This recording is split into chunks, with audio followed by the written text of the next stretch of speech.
안녕하세요. 한나아린의 굿티처입니다. 네, 제가 바로 왔죠, 선생님들? 그러면 바로 시작해 보도록 하겠습니다. 네, 두 번째로 선생님들이 많이 힘들어하는 요인이 가장 질문이 많았어요. 라이브 방송에서도. 각각의 이제 힘든 케이스들을 막 이야기를 하면서 도대체 그 아이를 어떻게 해야 되냐 저한테 많이 물어보셨어요. 근데 너무 케이스들이 많아서 제가 다 이야기해 드릴 수도 없었고 저 또한 제가 다 알지 못하죠. 그런데 어쨌든간 이제 전반적으로 이야기를 해 드리자면 이거는 마인드를 조금 관점을 달리 하는 게 사실은 필요하고요. 정말 힘든 친구라 할지라도 아직은 부모님께 그런 부정성 있는 이야기를 하기에는 조금 사실은 일러요. 아직 제 영상이 올라갈 줄이면 뭐 3주 정도 될 텐데 3주째에 벌써 부모님께 전화해서 이 아이에 대한 부정적인 이야기를 너무 많이 하시면, 그리고 판단이 섞인 그런 이야기를 많이 하시면 부모님이 그걸 받아들여서 굉장히 기분이 안 좋으실 수가 있어요. 언짢아하실 수가 있거든요. 그래서 아직까지는 이야기하는 건 좀 섣부르다. 그래서 조금 지켜봐야 해요. 그리고 아이들은요, 사실은 3월달은 잘 몰라요. 3월 지나고 4월이 돼봐야 조금 아이들이 본인의 그 성향이 더 잘 드러나거든요. 왜냐면 아이들도 적응기가 필요해요. 지금 눈치 보고 뭐 적응하고 이런 기간일 수도 있어요. 그래서 4월달이 되면 분위기가 완전히 바뀌는 아이들이 있어요, 보면.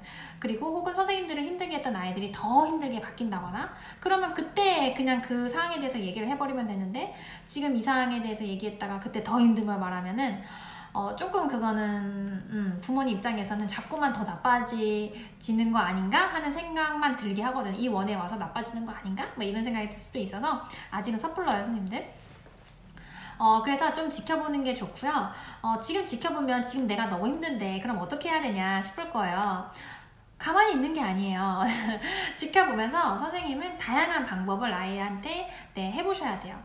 그런데 너무 정말 샤우팅 하듯이 화를 내면서 얘기를 하는 건 절대 아니에요. 그게 아니라 아이가 어떤 문제 상황은 나를 힘들게 하는 행동일 텐데, 그 힘들게 하는 행동은 대부분 타일러서 하는 게 가장 좋아요. 사실은 타일르고 그 아이 마음을 일단 읽어주는 게 좋아요. 누가 이렇게 해서 속상했구나, 누가 이렇게 해서 많이 화가 났구나, 뭐 이런 식으로 그 아이가 잘못해서 다른 데 때렸더라도 그 아이가 왜 때렸는지, 왜 화가 났는지를 먼저 인정해주는 게 1번이에요, 사실은.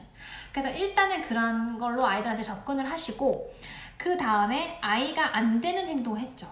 뭔가 정말 이거는 아이들이 정한 룰이 아니라 우리가 반드시 지켜야 될 그런 룰들이 있잖아요. 다른 사람을 때리면 안 된다거나 뭔가 그런 여러 가지가 있어요. 굉장히 상황은 다양하거든요, 사실은. 그런 행동에 대해서 그냥 거기 가면 안 돼, 하지마, 또는 그렇게 하면 안 돼, 친구 그러면 아픈 거야. 그렇게 하면 그 얘기를 누가 듣죠? 아무도 듣지 않아요. 그렇게 하는 게 아니라 교사가 아이를 데려오고 단호하게 앉혀서 이야기를 한다거나 아이가 편안한 환경에서 같이 이야기를 나눈다거나 해야 되는데, 그 상황에 대해서 교사가 이야기를 해줘야 돼요. 이렇게 해서 그거는 그렇게 하는 건 안 되는 거야, 이렇게 단호하게 얘기하는데 그렇게 해서는 안 되지, 이렇게 하면 누가 얘기를 들어요? 그게 아니에요. 딱 잘라서 안 된다고 할 땐 딱 안 된다고 단호하게 얘기하시라고요. 눈빛도 아이한테. 특히 아주 말썽꾸러기적인 이제 문제 상황을 일으키는 아이의 경우에는 교사가 그렇게 하면 안 되지, 다음에는, 아무도 안 들어요. 그런 아이들은 이미 혼을 많이 타본 아이들이 대부분이기 때문에 그런 말 하면 절대 안 듣습니다, 선생님들. 그래서 딱 이렇게 아이를 딱 정면으로 보시고 그렇게 하는 거는 우리가 안 되는 거야, 다른 친구 아프게 하는 건 안 돼, 이렇게 딱 잘라서 이야기를 하셔야 돼요. 그래야 아이가 딱 느껴서 알거든요. 그리고 많이 단호하게 선생님이 진호를 만약에 하셨다, 내가 너무 그런 것 같다는 생각이 들면 반드시 그걸 풀어야 돼요. 아이와 풀고, 그리고 많이 감싸 안아주고, 이렇게 하는 것이 필요하고, 제가 항상 이제 누누이 이야기를 해드리지만 그런 약간 문제성 있는 행동을 하는 아이들 있죠. 그런 아이들은 저만 힘들까요? 선생님들만 힘들까요? 그게 아니에요. 그 전 원에 계신 선생님들도 분명히 힘들어 했을 만한 아이들일 거예요. 그렇다면 좋은 선생님들을 만났다면 그 아이가 굉장히 좋았겠지만, 아닌 선생님을 만났다면, 또는 좀 무서운 선생님을 만났다면 굉장히 혼을 많이 나고, 그리고 미움을 많이 받았을 가능성이 아주 높습니다, 그런 아이들인 경우에는. 그래서 웬만한 혼에는 아이들이 혼을 안 타요, 사실. 그런 아이들은. 그렇기 때문에 병행을 해주셔야 되는데, 사랑 주는 거를 병행해 주셔야 돼요. 이게 되게 힘든 거예요, 사실은.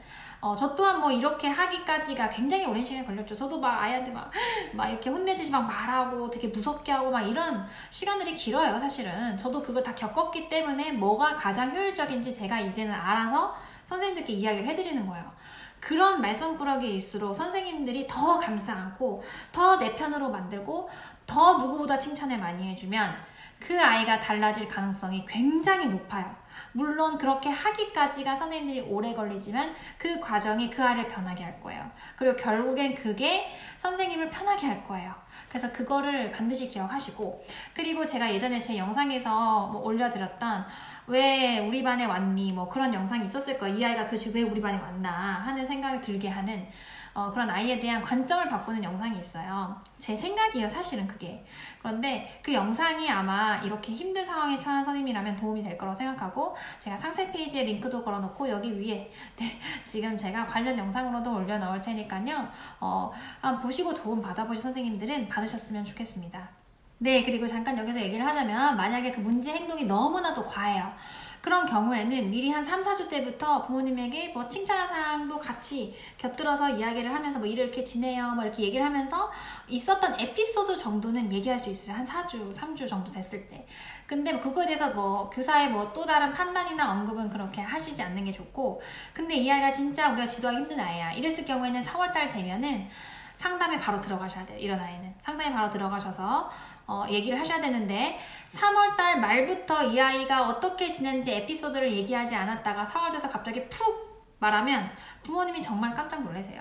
그렇기 때문에 미리 조금 밑밥을 깔아놓는다고 해야 되나? 3월달 말 정도는 이 아이가 이런 행동을 했어요. 이렇게 지냈어요. 가정에서 그래서 좀 이렇게 얘기해주세요. 뭐 이렇게 약하게 얘기를 했다가 4월달부터는 조금 더 본격적으로 이 아이를 우리가 도움을 주기 위해서는 어떤 방법으로 도움을 주면 좋은지 부모님과 본격적으로 교류하면서 이야기를 하셔야 돼요. 이런 아이들 경우에는. 그래서 그거를 많이 기록해 놓으시고 그 아이가 어떤 행동을 했는지, 내가 한 대처에 대해서는 아이가 또 어떻게 했는지 기록해 놓으신다거나, 아니면 기억을 잘 하시면 기억을 잘 해 놓으시거나 네, 이렇게 하는 게 필요할 거고, 지속적으로 꾸준히 이 아이는 관심을 많이 줘야 한다는 거 꼭꼭 기억하세요. 네, 그 다음에 세 번째로는 예민한 학부모님. 네, 이런 신학기는 아이들도 저희를 파악하고 저희도 아이들과 부모님을 파악하는 시기지만 그들 또한 우리를 파악하는 시기입니다. 그렇기 때문에 부모님들한테 좋은 인상을 심어주는 게 사실은 좋은데요.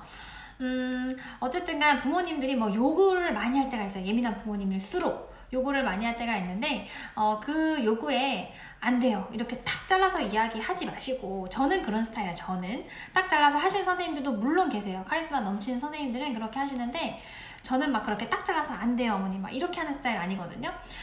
저 같은 경우에는 일단 제가 할 수 있으면 한번 해봐요. 그런데 이건 당연히 안 되겠죠. 우리 원의 룰이 있는데 이 원의 룰에서 벗어난 거를 요구하면 어머니 죄송하지만 그거는 저희 원은 이런 방침으로 되기 때문에 그건 좀 힘들 것 같아요. 당연히 이 정도는 얘기할 수 있지만, 그게 아니라 우리 교실에서 일어나는 일, 또는 내 교사의 태도, 교사가 아이한테 해주길 원하는 거, 이런 부분에 대해서 예민한 부모님은 사실 많이 원하시거든요. 그러면 제가 일단은 노력을 해보겠다고 얘기를 해요. 부모님께 항상. 그래서 네 어머니, 그러면 어머니께서는 제가 누구가 이렇게 할 때 제가 이렇게 하기를 원한다는 말씀이시죠? 네 어머니, 그러면 제가 한번 이렇게 할 때 이렇게 해보도록 할게요. 이렇게 얘기를 일단 하세요. 그렇다고 얘기할 때 네 어머니 알겠습니다. 제가 그렇게 할게요.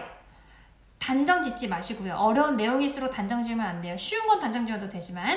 그래서 본인이 먼저 해보세요. 1주일, 2주일 해보고 이거 도저히 난 안 되겠다. 이 부모님의 요구에. 그럼 그때는 얘기할 수 있어요.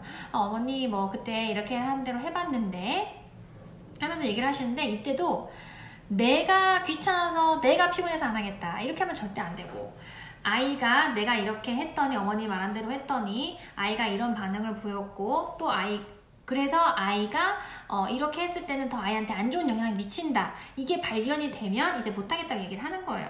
뭐 그 부모님 요구가 괜찮으면 할 수 있으면 하는 거고요. 그래서 이런 식으로 조율해 나가는 게 예민한 부모님하고는 필요하다고 저는 생각을 해요. 딱 잘라서 안 된다고 하기보다는 그런 게 좋을 것 같고요. 그 다음에 예민한 부모님의 경우에는 일단 교사를 안 믿어요.